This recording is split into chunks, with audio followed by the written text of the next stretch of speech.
Hi, I'm Elliott-Cooper and you're tuned into Ceasefire magazine. And today I'm going to be interviewing Aamer Rahman of Fear of a Brown Planet. Aamer, thanks for joining Ceasefire today. It's really great to talk to you. I guess I should start off by welcoming you to Britain, the heart of empire and the heart of Commonwealth. How does it feel to be home? It's good. It's good to finally be in the motherland, and to be honest, you and I would not be speaking the same language if it wasn't for the great work of this country. So You grew up in Australia, which has a bit of a reputation being one of the most racist countries in the world. Why is that? I mean, there's some very good reasons for why Australia is the way it is. Australia has a very unique racial history, starting with its colonial beginnings to, I don't know whether you've heard of the White Australia policy, which was basically the systematic exclusion of non-white people from Australia until the late 60s, and even after that, immigration has been extremely sort of rigid in Australia. So black and brown people, in terms of immigration, have simply not been around for a long time. So yeah, so it's very unique. I'd say Australia is one of the most technically advanced but culturally backwards Western countries. Your current tour is called Fear of a Brown Planet.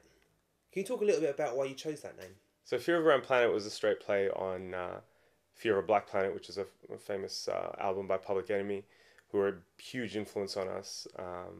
We started the group during the Howard era. John Howard, of course, was an Australian Prime Minister, well known for his racism, originally his anti-Asian sentiments, which then became anti-Muslim sentiments, hardline, anti-asylum seeker, anti-indigenous, so that's kind of when our show was born, and just generally we're big hip hop fans, and yeah, that had a huge influence on us. Some of your shows start with scenes of the footage from the Oslo massacre.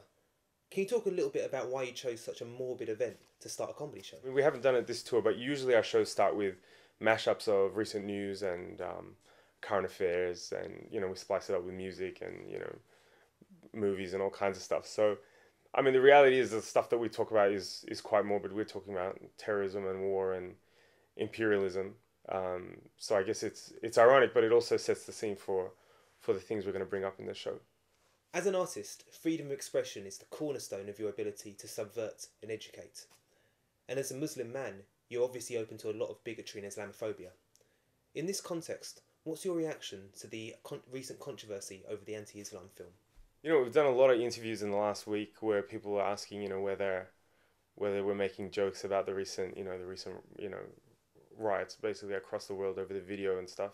And to be honest, we only make jokes about things that we find funny. And really the whole situation with this video is, I mean, it's kind of tragic, you know what I mean? And the analysis around it is also pretty tragic. The whole idea that, the Muslim world is crazy because they're overreacting to a video. I mean, clearly it's not about the video. The video is basically a trigger for a whole range of other sort of legitimate grievances. The basic analysis across at least Western media is, look at these scenes of mass destruction and chaos and insanity across the Muslim world, and why are they so nuts, and why can't they take a joke, or why can't they accept any level of criticism about their religion? But the reality is, one, it's disingenuous to present that video or the cartoons or whatever else is being published as any form of legitimate satire. What it is actual, intentional, premeditated provocation,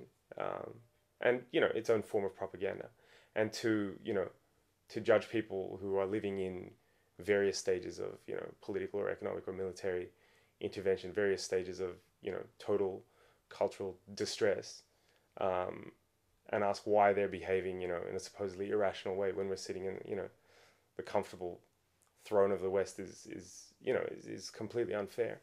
So, but yeah, again, these are things that basically will never be articulated. So it's just, unfortunately, it's just, for me, it's just like watching a train crash. Like, it's just sort of the same cycle being played out again and again and again, where, Muslims are kind of playing out the same old trope, A lot of the most popular black and brown comedians are very self-deprecating and make a lot of jokes about how backward or silly their own cultures are.